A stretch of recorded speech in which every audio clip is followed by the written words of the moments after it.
বিশ্বকবি রবীন্দ্রনাথ ঠাকুরের 85তম তিরোধান দিবস পালন করল ইংরেজবাজার পৌরসভা ও মালদা শিল্পী সংসদ। শুক্রবার সকাল 8টা নাগাদ মালদা শহরের রবীন্দ্র এভিনিউ এলাকায় রবীন্দ্রনাথ ঠাকুরের পূর্ণবয়ব মূর্তিতে মাল্যদান করে শ্রদ্ধা নিবেদন করেন ইংরেজবাজার পৌরসভার চেয়ারম্যান কৃষ্ণেন্দু নারায়ণ চৌধুরী।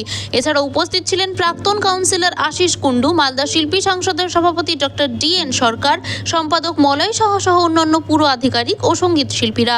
এদিন রবীন্দ্র মূর্তিতে মাল্যদান ও রবীন্দ্র সঙ্গীত পরিবেশন করে পালন করা হয় বিশ্বকবির তিরোধান দিবস। শিল্পীরা গাইলেন আগুনের পরশমণি ছোঁয়া ও প্রাণে। 85তম তিরোধান দিবস তিনি শুধু সংস্কৃতির দিক দিয়ে না, সর্বাঙ্গিকভাবে ভারতকে বিশ্বের দরবারে এবং বাংলার মানুষকে সংস্কৃতির জগতে একটা অন্য দিশা দিচ্ছেন। তার লেখা বইয়ে গীতাঞ্জলি যে নোবেল পুরস্কার আমরা পেয়েছিলাম। রবীন্দ্রনাথ ঠাকুরের স্বাধীনতার দিকেও তার মানসিকতা ছিল। যখন ওই